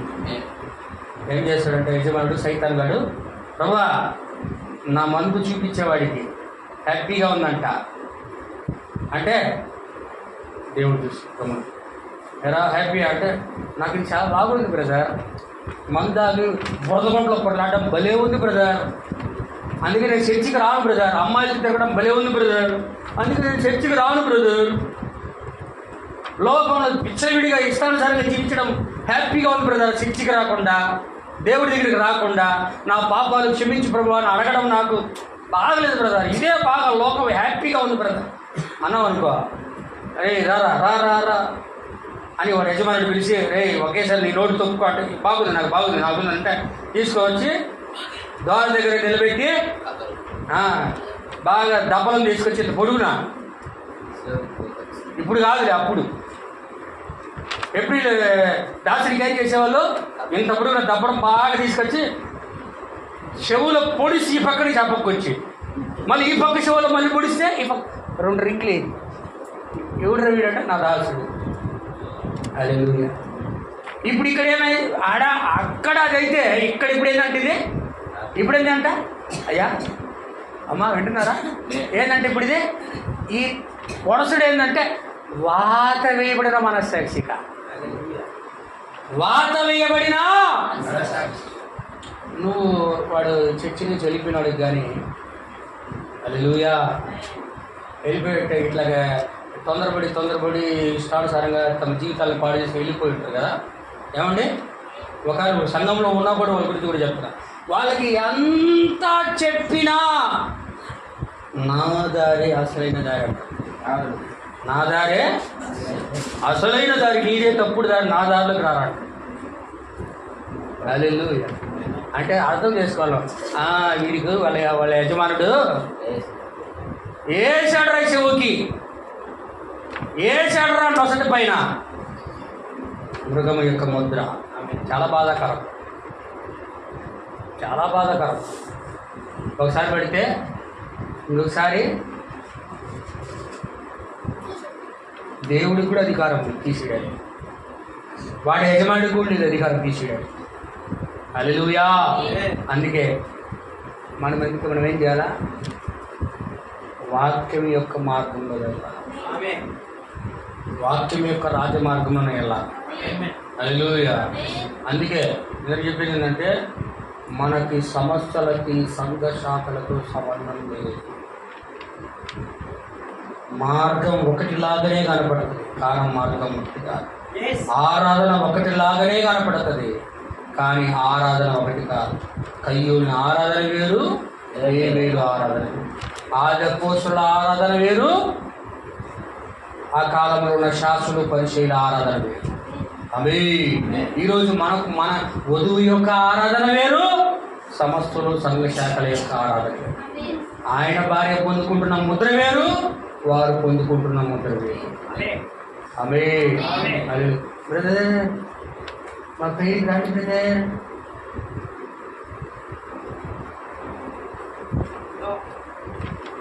వెలుగు చీకటి ఒకేసారి కూర్చో. బెలియాలు క్రీస్తు ఒకే దగ్గర ఉంటారు. హల్లెలూయా. అందుకే ఇద్దరు కానీ ఆరాధన చేయడానికి కూడా ఇద్దరు కలిసి ఆరాధన చేయడానికి లేదు. వస్తే నువ్వన్నా వెళ్ళిపోవాలా పక్కకి, లేదంటే వాళ్ళన్నా జంప్ అయి జీవంలోకి వచ్చేయాలా. హల్లెలూయా. వాళ్ళు ఫీల్ అవుతాడేమో, ఆడి ఫీల్ అవుతాడని నువ్వు పోయినావు అనుకో, ఆమె ఫీల్ అవుతాడు నువ్వు పోయినావు అనుకో, వాడి బాధ సంబంధమైన పొగ అది లేచి ఆర్పేవాడు లేడు, ఆయన కూడా ఆర్పడం అక్కడ బాధ అంతే. ప్రకటనలో ఉంది, మృగము పేరును దాని సంతేనో కుడి చేతి మీదనో నెగటి మందైనను వేసుకున్న వాడి యొక్క బాధ సంబంధమైన పొగ యుగ యుగములు లేచు. అంటే జీవితాంతం వాడు బాధ లేచి. పొగ అంటే ఏంటంటే ధూపం. మన బాధ వాడు అక్కడికి వెళ్ళి ప్రార్థన చేసిన కూడా ప్రయోజనం. అందుకే మనం వాడికి వెళ్ళకూడదు. కాకపోతే రక్షించబడడానికి సంఘాన్ని తీసుకొస్తాం. వింటే ఏమైనా కూడా ఒకసారి రెండుసారి చెప్పండి, ఇది ఆ జీవమయ్యా, జీవవాక్యం ఇది, సత్యం ఇది, వింటే విను, నీ ఇష్టం. కొంతమంది మనల్ని అక్కబోవడానికి కూడా ప్రయత్నిస్తాం. మన దగ్గరికి వచ్చి మేము నీ దగ్గరకు వచ్చా కదా, నువ్వు రా బ్రదర్, నువ్వు రా సిస్టర్ అని అనుకో, నీకు దవడ వదులుతుంది. 32 పళ్ళు ఊడిపోతాయి కొడితే. వాడు ఉంగరాసేతో కొడితే కూడా మనకేం కాదు, ఆయన కొడితే నీకు కొడతాయి. నాకైనా నీకైనా ఎవరికైనా ఊడిపోతాయి. మన పని అది కాదు. వాడు ఉత్తినా రాకపోయినా మనం జీవం చూపిస్తాం అంతే. హల్లెలూయా. నేను మీకు చాలా జాగ్రత్తగా చెప్తున్నాను. మనము అస్సలు మీకు ఒక విషయం చూపిస్తా ఎందుకు వెళ్ళకూడదు అంటున్నానంటే, ఇప్పుడు ఇక్కడ మనం ఏం చేస్తాడు ప్రభువు? పరిశుద్ధాత్మ, తర్వాత ఏమొస్తుంది చెప్పండి? పరిశుద్ధాత్మ ప్రభు, పరిశుద్ధాత్మ పొందుకున్న తర్వాత ఏమొస్తుంది? విశ్వాసం వస్తుంది. విశ్వాసము వస్తుంది కదా, పొందుకున్న క్రమము విశ్వాసము, సద్గుణము, జ్ఞానము, ఆశా నిగ్రహము, సహనము, దైవభక్తి, సహోదర ప్రేమ, చారిటీ, అగాపే ప్రేమ. దేవుడు చివరిగా ముద్రించేది. ఇదే ప్రాసెస్లో వాడు కూడా ఏం చేశాడంటే, దయ్యపు ఆత్మ, ఇక్కడ విశ్వాసం దేవుడు ఇచ్చాడు కాబట్టి విశ్వాసానికి బదులుగా వాడు ఏమిస్తాడు? అక్కడికి వాక్యాన్ని నమ్మనీయకుండా అవిశ్వాసాన్ని ఇస్తాడు. మృగం యొక్క ముద్ద పొందుకునే విధానం వింటున్నారా? విశ్వాసానికి బదులు దేవుడు విశ్వాసాన్ని ఇస్తే వాడు ఏం చేస్తాడు? అవిశ్వాసం. విశ్వాసం కింద దేవుడు ఏమి ఇస్తున్నాడు ఇక్కడ? సద్గుణం. హల్లెలూయా. సద్గుణానికి బదులు వీడేమి ఇస్తాడంటే, నెక్స్ట్ స్టెప్ ఏంటంటే కపటము, వేషధారణ. అంటే సంఘానికి వస్తాడు, వచ్చి ప్రార్థన చేద్దాం, ఆ రోడ్లో వినబడతాడు, ఆ రోడ్లో కోడల్లో వినబడతాడు, ఉపవాస ప్రార్థన అంటాడు. అందుకే ఆయన అన్నాడు, ఓరి వేషధారులారా అంటే పైకేమో తెల్లంగి, తెల్ల బట్టలు, లోపలేమో నేను గంట సేపు ప్రార్థన చేశా అని తర్వాత నన్ను మెచ్చుకోవాలి అందరూ. నేను మొత్తం వివరించలేదు, ప్రభు చిత్రరీతి ఒకసారి దాని గురించి కంప్లీట్గా బైబిల్ వాక్యం నుంచి ప్రవక్త చెప్పిన వర్తమానాలను చూపిస్తాను. ఎందుకంటే నాకు సమయం లేదు, 1:30 అయిపోయింది, సమయం అయిపోయింది. హల్లెలూయా. దేవుడు విశ్వాసాన్ని ఇస్తే వాడు అవిశ్వాసాన్ని ఇస్తాడు. విశ్వాసం కింద ఆయన సద్గుణాన్ని ఇస్తే హల్లెలూయా. వింటున్నారా? వాడు ఏమి ఇస్తాడంటే కపటము, వేషధారణ. కపటం అన్నా వేషధారణ రెండు ఒకటే. పై క్రైస్తవుడు అనుకుంటాడు, కానీ లోపల మాత్రం చేసేయండి చేస్తాడు. రెండో స్టెప్. మూడోది దేవుడు ఏమి ఇస్తాడు? సద్గుణం కింద జ్ఞానం ఇస్తాడు. వీడేం చేశాడంటే యుక్తి. జ్ఞానానికి విరోధమైంది యుక్తి. సాతానుడు యోధనుడు ఎలా ఉన్నాడు? యుక్తిపరుడై ఉండేది. మూడో విధానం ఏంటి? ప్రాసెస్లో యుక్తి ఇస్తాడు. దేవుడేమో ఏమిస్తున్నాడు? జ్ఞానాన్ని ఇస్తే ఇప్పుడు యుక్తి ఇస్తాడు అనమాట, తెలివిగా నడుచుకో. హల్లెలూయా. ఇప్పుడు భక్తి, క్షమించండి, ఇప్పుడు మనం మూడోది ఏం చేసాము? జ్ఞానము కింద దేవుడు ఏమి ఇస్తున్నాడు? ఆశా నిగ్రహం ఇచ్చాడు ఆయన దేవుడు. హల్లెలూయా. ఆశా నిగ్రహము దేవుడు ఇస్తే సైతాను గాడు ఏం చేశాడంటే అన్ని శరీర కార్యాలే. ఆశా నిగ్రహం అంటే సెల్ఫ్ కంట్రోల్. వాడు మాత్రం అన్ని సెల్ఫ్ కంట్రోల్ ఏముండదు, అన్ని శరీర కార్యాలు ఇచ్చేస్తాడు వాడు. Next step. హల్లెలూయా. ఆశా నిగ్రహం కింద ఉండేది ఏంటి? ఏదండి? సహనము. వీళ్ళకి వచ్చేసరికి సహనానికి విరోధమైంది, ఆ సహనాన్ని ఇచ్చేస్తారు. హల్లెలూయా. ఆమేన్. సహనం కింద వల్ల దేవుడు ఏమి ఇస్తాడు? దైవ భక్తి, భక్తి ఇస్తాడు. వీడికి భక్తిహీనతనిస్తాడు. హల్లెలూయా. భక్తి కింద భక్తిహీనతనిస్తాడు. తర్వాత చివరిగా మనం నేర్చుకున్నదంటే సహోదర ప్రేమ. చివరి దేవుడు ఇచ్చేది సహోదర ప్రేమ. వాడు ఇచ్చేది ఏంటంటే సహోదర ప్రేమ కాదు, సెల్ఫిష్నెస్, స్వార్థం. వాడు బాగుంటే చాలు. సంఘంలో నువ్వు ఎట్టుపోయినా కాదు, నేను బాగున్నాను, హ్యాపీగా ఉన్నాను. మన సహోదరు బాధపడుతున్నాడు, ఆ ఆలోచన ఉండదు. నేను బాగుంటే చాలు. సహోదరి బాధపడుతున్నాడు, నేను బాగుంటే చాలు. సహోదర ప్రేమ వదిలివాడు సెల్ఫిష్, సొంత ఆలోచనలు ఇచ్చేస్తాడు, నేను బాగుంటే చాలని. తర్వాత దేవుడు ఏం చేస్తాడు? సహోదర ప్రేమ కిందకు వచ్చి ఆయన ఏం చేస్తాడు? ముద్రిస్తాడు. వీడు ఏం చేస్తాడు? వీడు కూడా వచ్చి లాస్ట్ చివరగా వాడే లోపల నివాసం ఉండి వీటన్నిటి చేత నడిపిస్తావు. మృగం యొక్క ముద్ర. అనగా అర్థమైందా? హల్లెలూయా. అనగట్టిగా చెప్పండి ఆమేన్. ఎందుకు అర్థమైందా? అక్కడ దేవుడు, ఇక్కడ దయ్యం. అక్కడ విశ్వాసము, ఇక్కడ అవిశ్వాసం. అక్కడ సద్గుణము, ఇక్కడ ఇక్కడ వేషధారణ కపటం. ఇక్కడ దేవుడు మూడవది ఏమి ఇస్తున్నాడు? జ్ఞానం ఇస్తున్నాడు. వాడు అక్కడ యుక్తిని ఇస్తున్నాడు. ఇక్కడ జ్ఞానం కింద ఏమిస్తున్నాడు? ఆశ నిగ్రహం ఇస్తే అక్కడ అన్ని ఆశలే, శరీరాశ, నేత్రాశ, జీవోపదమ్మము, ఏముందన్న ముందున్నంత నాదే, అన్నీ నేను అనుభవించేయాలా అనే దాన్ని ఇచ్చేది. ఇక్కడ ఆశ నిగ్రహం కింద ఏమి ఇస్తున్నాడు? సహనం ఇస్తే ఇక్కడ అసహనం ఉంటుంది. ఇక్కడ సహనం కింద దైవభక్తి, ఇక్కడ అసలు భక్తి కనుక. హల్లెలూయా. ఇక్కడ సహోదరు అంటే ఇక్కడ సెల్ఫ్ కంట్రోల్, సెల్ఫిష్నెస్. నేను బాగుంటే చాలు, నేను బాగుంటే ఎవరంటే పోయిన ప్రాబ్లం. ఇక్కడ దేవుడు చివరిగా వచ్చి ముద్రించుకుంటాడు. ఇక్కడ సాతానుడు వీడు కూడా వచ్చి మృగం యొక్క ముద్రించుకొని వీడు అనుకుంటూ ఉంటాడు, అబ్బా నేను దేవుళ్ళు ఏమున్నా అనుకుంటాడు. ఇప్పుడు హెచ్చింపే ఉంటుంది అన్ని, మృగం యొక్క ముద్ర ముందుకుంటాడు. కానీ దేవుని యొక్క ఆత్మచేత వాడు ఎల్లప్పుడూ రాకడ వరకు తగ్గించుకుంటూనే ఉంటాడు. వీడు మాత్రం హెచ్చించుకుంటానే ఉంటాడు. హల్లెలూయా. అందరికీ అర్థమైందా? కాబట్టి నా ప్రియమైన సహోదరి సోదరు, ఆ మృగము యొక్క ముద్రను ఈ విధంగా తప్పుడు పడిపోతుంది, ఇలా నింపబడతారు. కానీ వాళ్ళకే తెలియదు మేము ఎలా చెయ్యబడుతున్నాము సాతాను చేత. కాబట్టి ప్రభు చిత్తమైతే ముందుసారి దాన్ని ముగించడానికి ప్రయత్నిస్తాను. చెప్పబడిన చిన్న వర్తమానం ప్రభు దీవించి ఆశించున్నాను. God bless you. షాలోమ్. ప్రార్థన చేసుకో.